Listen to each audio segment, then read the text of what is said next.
Welcome everyone. We shall be talking about diabetic ketoacidosis and discuss all the questions related to it. So, moving on to the first question. Which of the following best explains the pathogenesis of diabetic ketoacidosis? Right. Remember that the pathogenesis of diabetic ketoacidosis is dependent on decrease in insulin levels and increase in the counter-regulatory hormones. Increase in counter-regulatory hormones. What are the counter-regulatory hormones? We have glucagon, we have the catecholamines, and we have growth hormone. This is the basic mechanism of diabetic ketoacidosis. So let's read the options. Excess glucose utilization due to increased insulin action? No. There is decreased insulin action. Decreased insulin and increased counter-regulatory hormones leading to lipolysis and ketogenesis? Yes, that's a true statement. And increased hepatic glycogenesis? No, that's a false statement. In glycogenesis, there will be decrease in glucose, right? And increased peripheral glucose uptake? This is also a false statement, because if there is an increase in peripheral glucose uptake, again there would be decrease in your blood glucose levels, right? So option B should be our answer. Okay. Moving on to the next question. This is an INICET type question. Now these type of questions are being increasingly asked nowadays. We shall be discussing a lot of such questions, right? Which of the following hormones contribute to decay? We have already read that glucagon does play a role. What does glucagon do? Glucagon increases gluconeogenesis. Right. Glucagon also increases glycogenolysis. Right.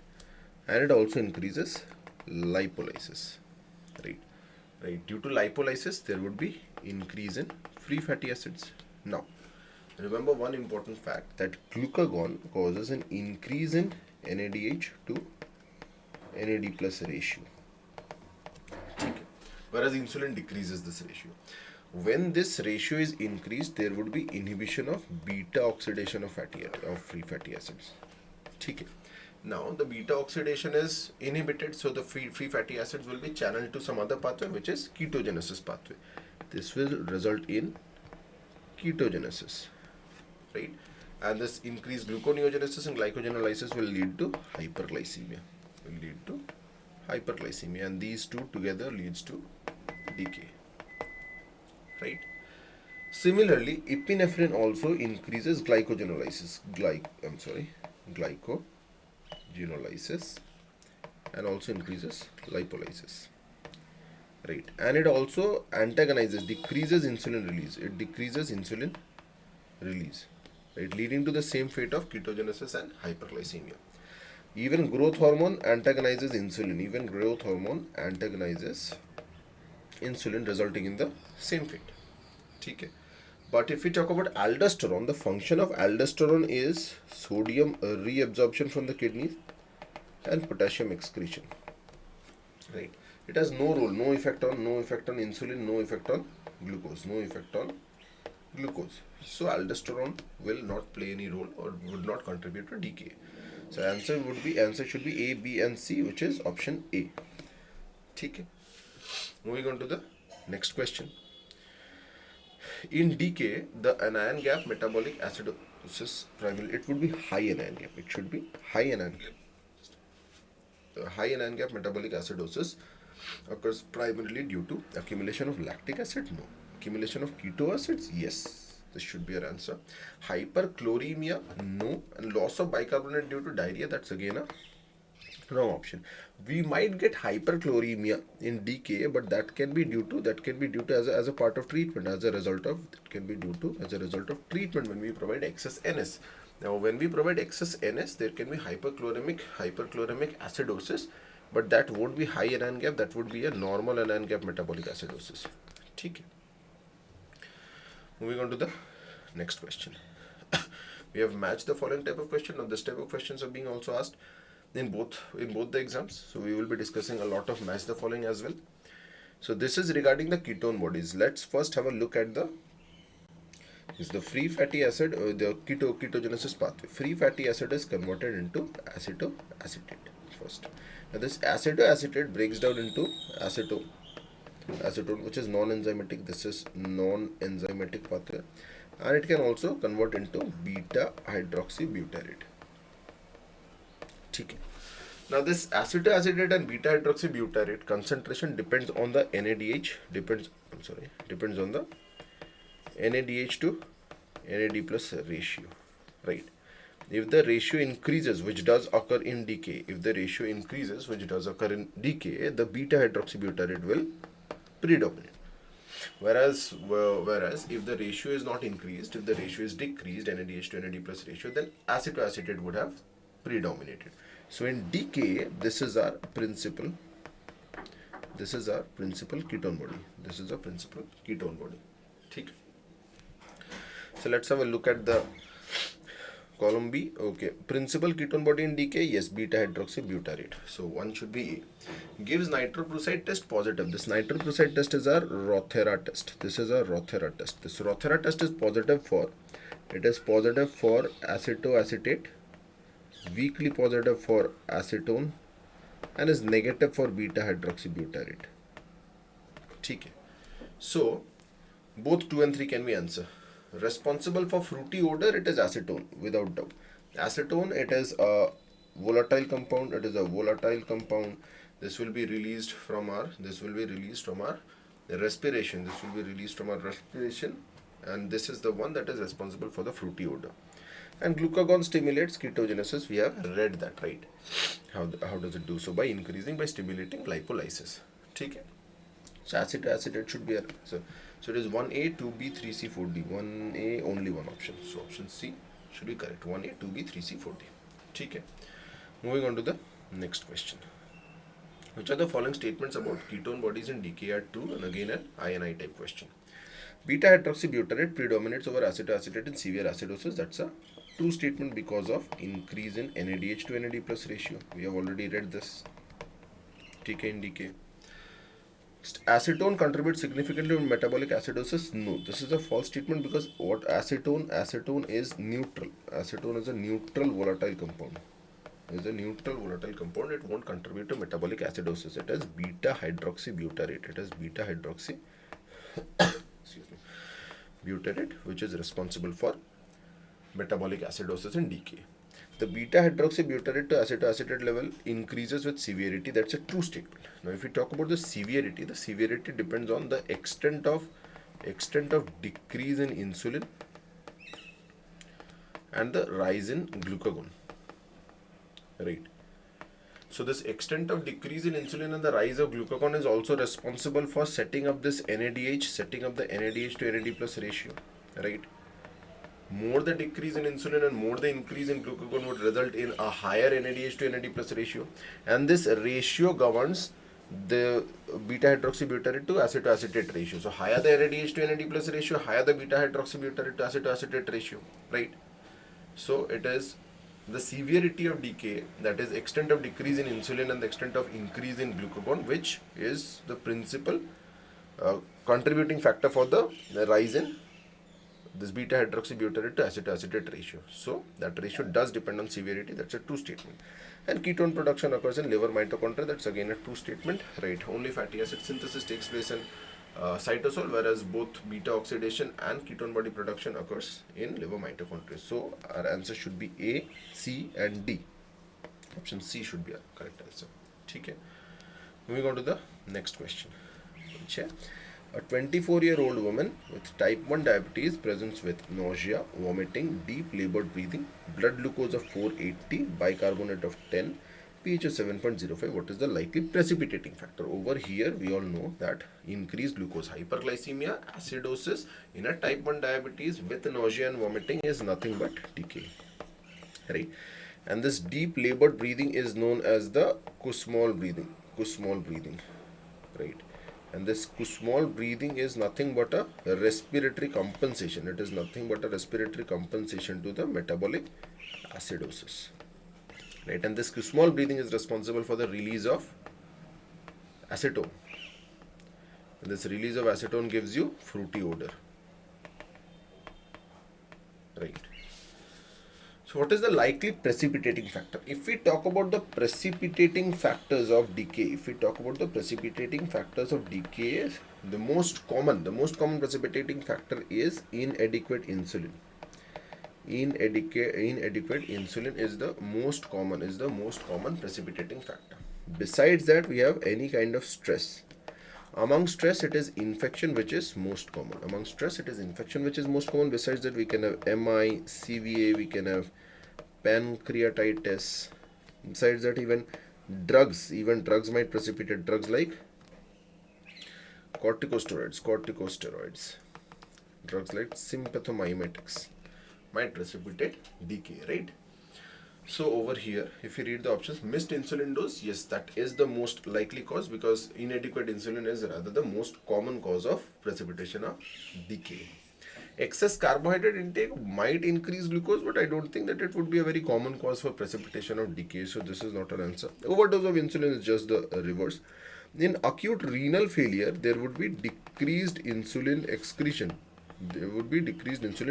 That might precipitate hypoglycemia. Not decay. So our answer should be A, missed insulin dose. Okay. Moving on to the next question. Say a 24-year-old type 1 diabetes stops taking insulin for 3 days. Again, a risk factor for decay. He presents with vomiting, abdominal pain, small breathing, and fruity odor. Which of the following is least likely? So this is again a decay. Okay. Option 1, dehydration. What happens in dehydration? Whenever there is an excess glucose, right, 300, 400. So what happens? This glucose will be excreted by kidney. Because whenever you get values more than 200, 300, it is beyond the threshold of the absorptive capacity. It is beyond the absorptive capacity of kidney.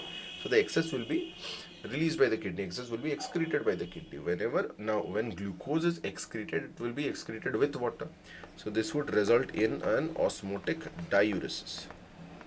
This osmotic diuresis is responsible for dehydration. So dehydration is the correct answer. High serum osmolality.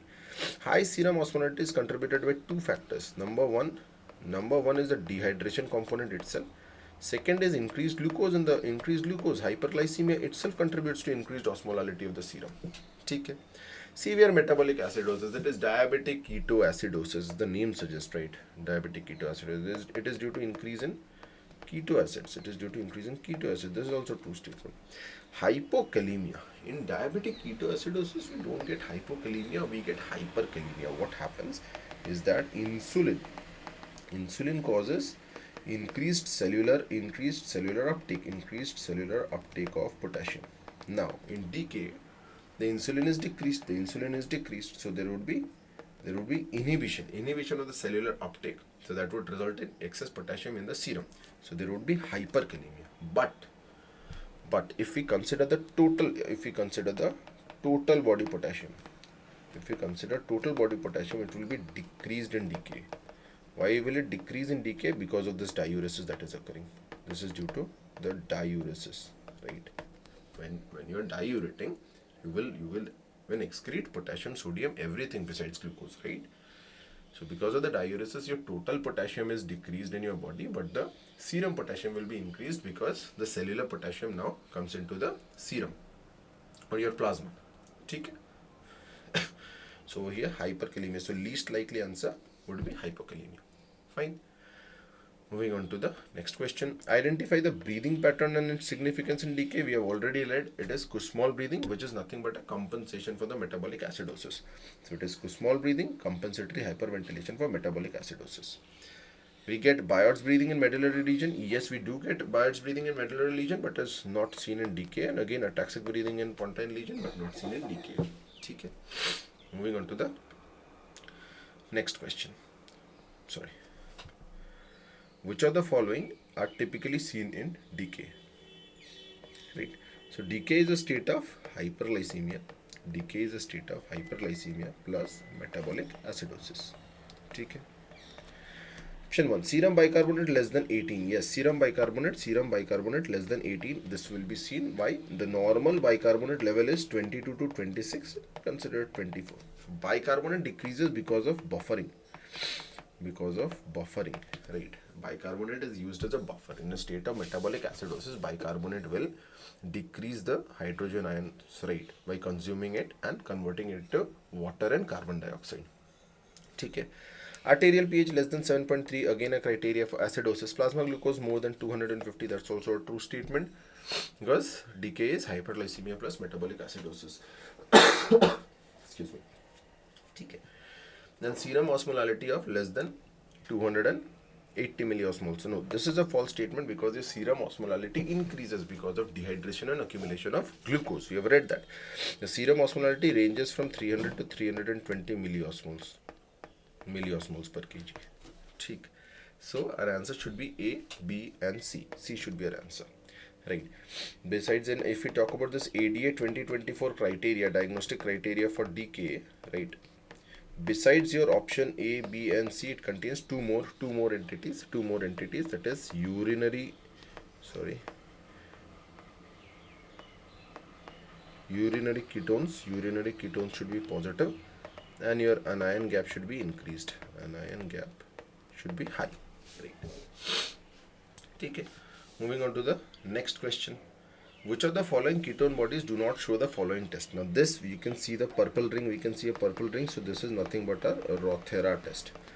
This is a Rothera test. You have read that Rothera test is positive for acetone, Rothera test is positive for acetoacetate and acetone, whereas it is negative for beta hydroxy butyrate. Okay. So says does not show the following. So beta hydroxybutyrate does not show Rothera test. Okay. Moving on to the next question. Despite total body potassium depletion in DKA, the serum potassium is often elevated at presentation because we have already read that because of decrease in insulin, there is a decreased uptake of potassium into the cells. Right? Aldosterone secretion is increased. No. Aldosterone secretion would result in increased excretion of potassium. Increased excretion of potassium would result in decreased potassium values. Right. Acidosis and insulin deficiency causes extracellular shift. Yes, insulin deficiency causes extracellular shift because it is not uptaking potassium. But acidosis, what is the role of acidosis? It has a buffering role. Cells have a buffering role. What does cells do? Cells are gonna take up hydrogen and move out potassium from the cells as a means of buffering, right?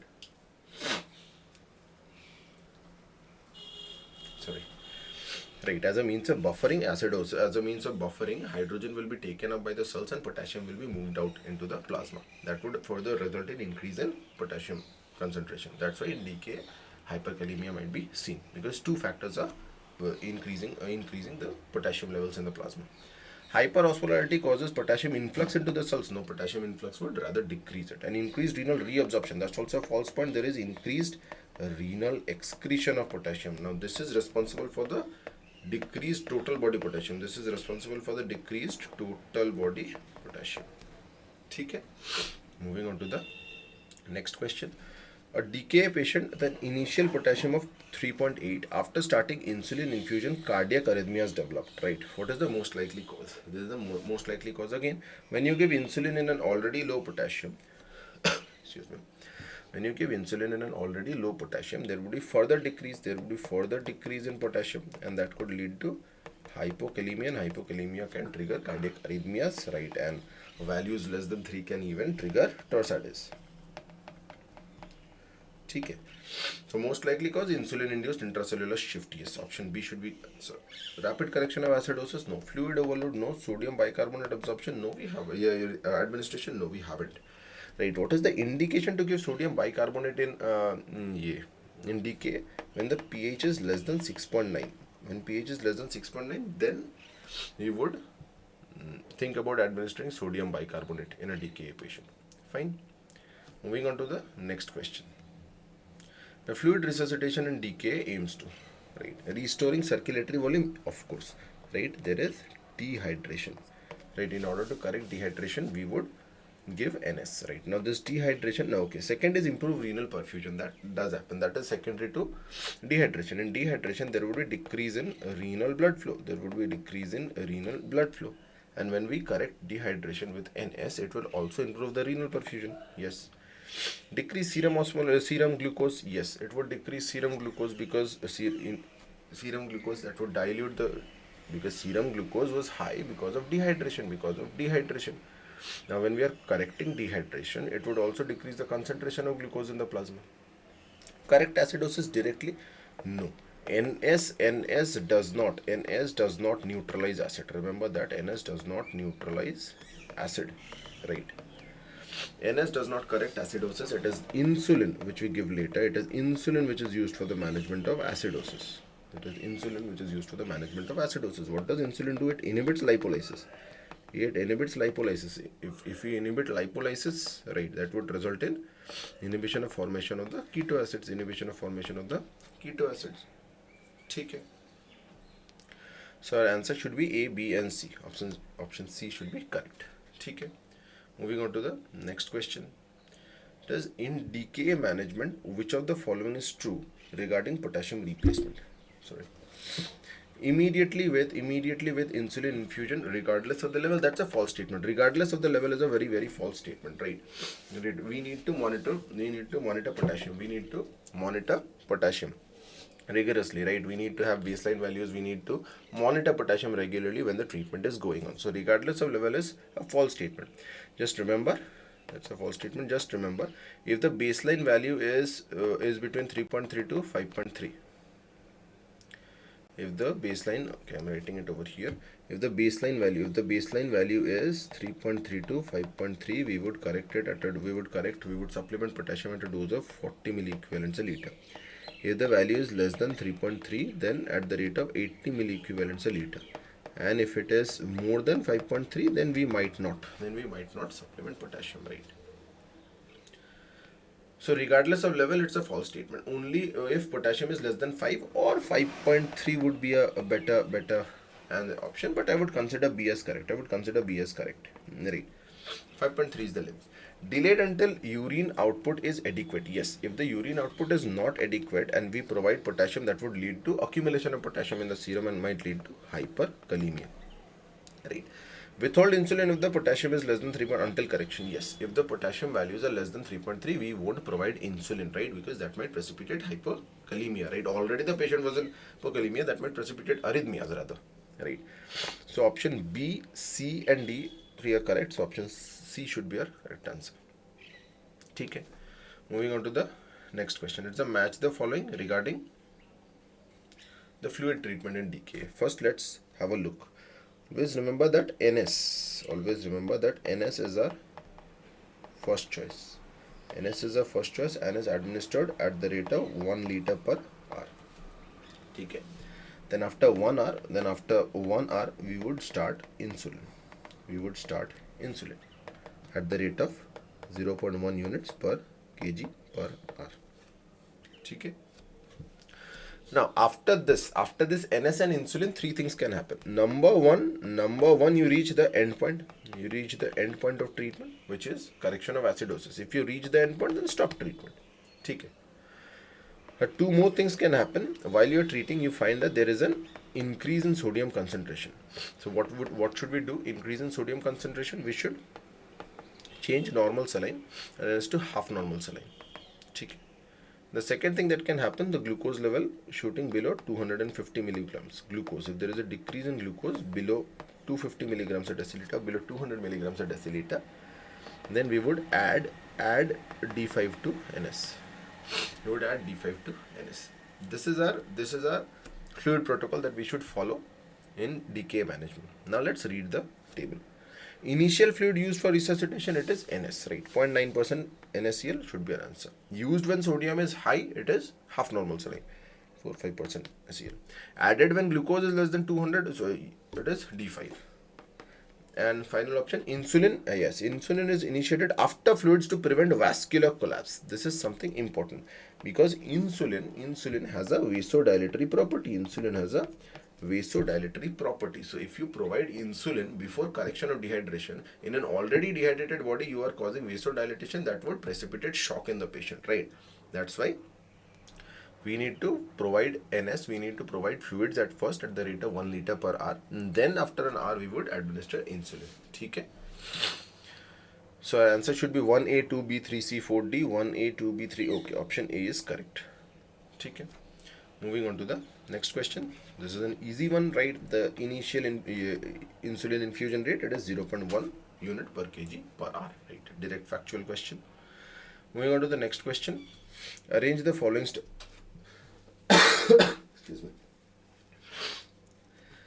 Arrange the following steps in correct sequence of DKA management. Start IV fluid, yes, this should be our step 1. Administer regular insulin, yes. Correction of potassium should be before administration of insulin.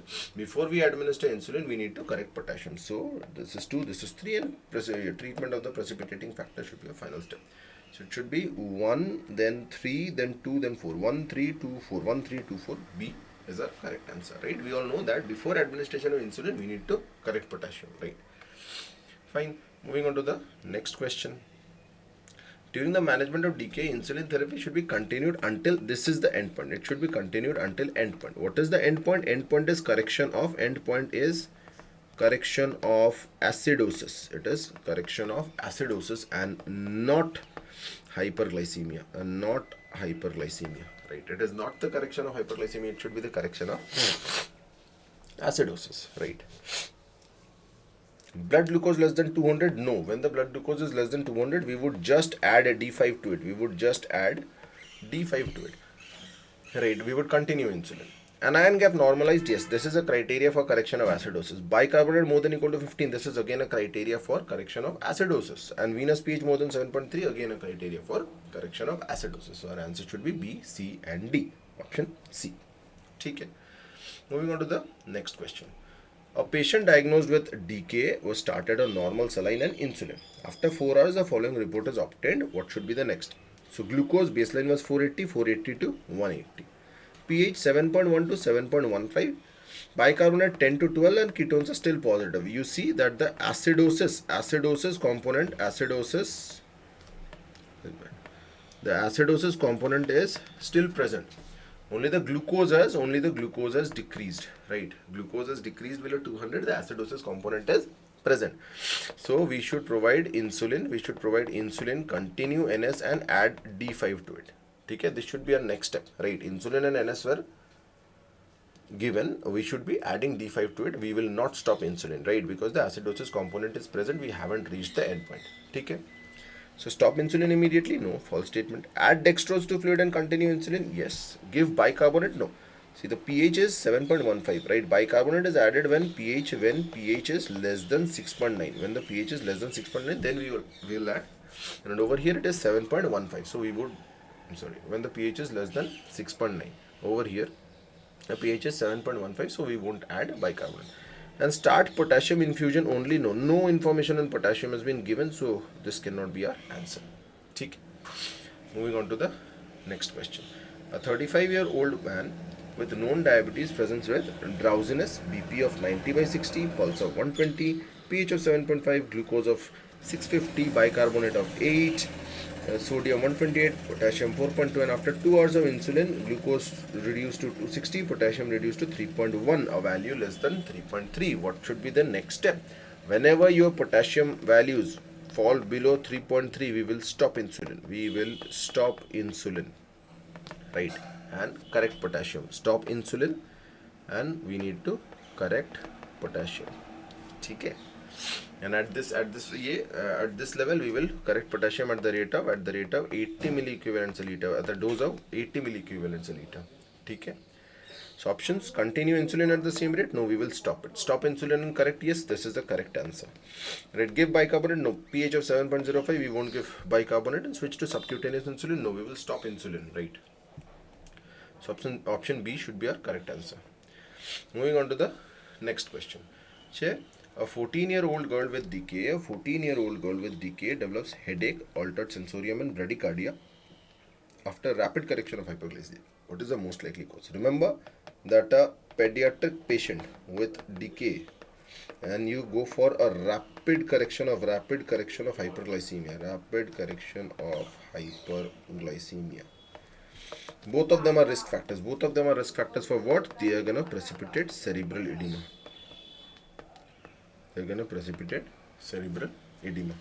Right? And this cerebral edema would result in increase in ICT. Increase ICT would result in what? Headache. Increased ICT would result in Cushing triad. Right, Cushing triad is nothing but an increase in SBP, resulting in increase in pulse pressure. Right, bradycardia and irregular respiration Right,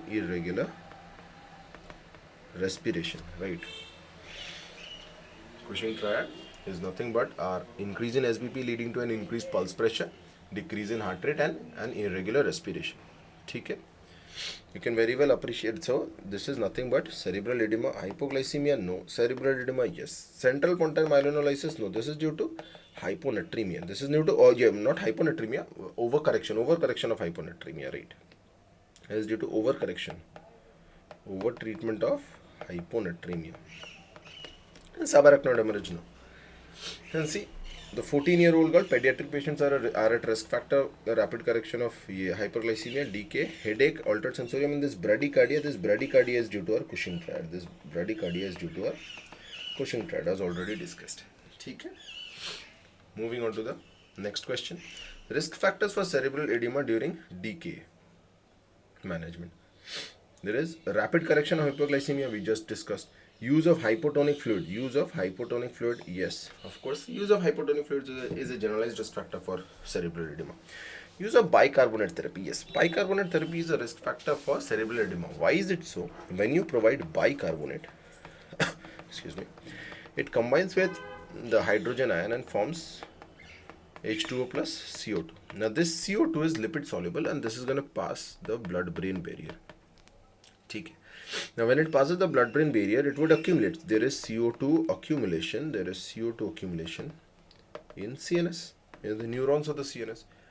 And over in the cells it forms osmotically active particles. In the cells it would form bicarbonate plus hydrogen ion in cells.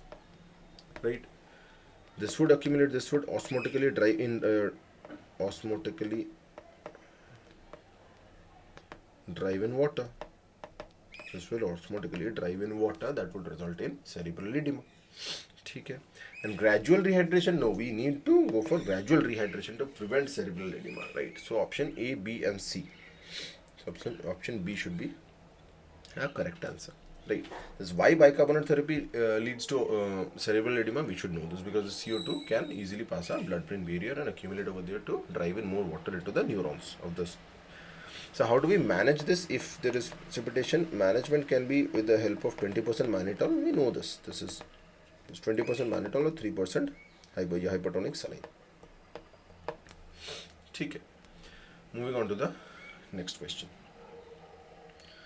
Now, which are the following features distinguishes DKA from hyperosmolar hyperglycemic state, HHS? More severe dehydration in DKA? No. The dehydration severity is more in HHS. Higher serum osmolality in DKA? No. Higher serum osmolality will be seen in HHS. Prominent ketonemia? Yes, ketonemia is specific to DKA. It is not seen in HHS. And glucose more than 600 in DKA? No. See, glucose more than 600 in DKA might be present, but it is usually present in HHS. Very high values of glucose are more likely to be HHS, but it doesn't mean that you can't get 600, 800 glucose in DKA. We might get that, but that is rare.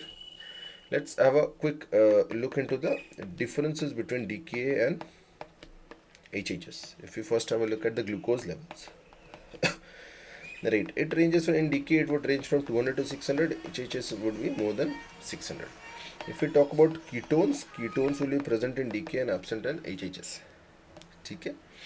If we talk about acidosis component, it will be present in DKA, it will be absent in HHS. Right. If we talk about the osmolality, it would range from 300 to 320, and more than 320 in HHS. Okay. And finally, if we talk about the dehydration component, it will be moderate in DKA and it would be severe in HHS. These are the basic differences that we should keep in our mind. Moving on to the next and the last question. Euglycemic decay is in association with. What is euglycemic decay? Euglycemic decay is acidosis and ketosis. Acidosis and ketosis are present. But the hyperglycemia component, the glucose level would be less than 250 in and already in a diabetic patient. in a diabetic patient. So this is the definition of euglycemic decay. So we have a diabetic patient where there is precipitating, where there is a precipitating factor for decay. Decay precipitates, but your glucose levels are normal. Right? You get an acidosis and ketosis, but your glucose levels are normal. That is euglycemic decay, right? So what are the associations? What are the associations? When would you get such condition? In SGLT2 inhibitor, what happens in SGLT2 inhibitor? There is increased renal excretion of glucose. There is increased renal excretion of glucose, right? Now this would result in decreased glucose in your body.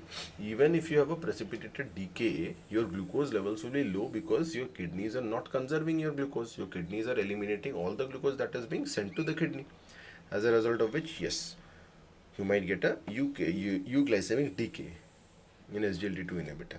In pregnancy, if you get decay, there would be increased glucose uptake. There would be increased glucose uptake by fetus. Again, the decay would be accompanied with acidosis and ketosis, but not hyperglycemia, because most of the glucose will be uptaken by the fetus. So yes, this is also a risk factor. Then starvation ketosis. Starvation ketosis is something else. Starvation ketosis is usually a terminology that is used for a normal individual who is starving, right?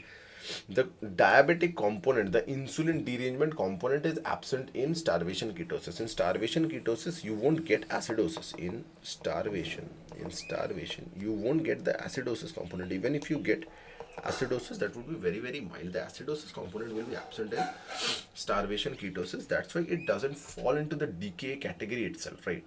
Your glucose levels will be low, but it doesn't fall into the decay category, so this won't be an answer. In alcoholic ketoacidosis, yes, you get acidosis, you get ketosis, and your glucose levels are also low, but it won't be considered as a euglycemic decay because it is not a decay. What happens in alcoholic ketoacidosis? Alcohol will be converted into alcohol. Your alcohol are a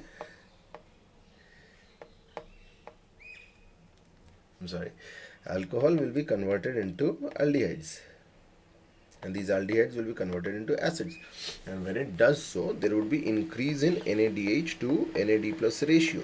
Increase in NADH to NAD plus ratio. But over here, this ratio is not linked to insulin. It is not insulin. Insulin does not play a role in increase in the ratio. It is the alcohol conversion into acids which increase this.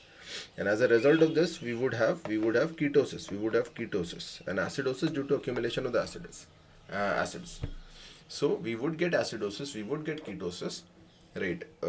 Even the glucose levels will be low, but it won't be considered the decay because the patient is not diabetic, right? The insulin levels are completely normal. The insulin levels are fine. So that's why alcoholic ketoacidosis is not an example of euglycemic decay.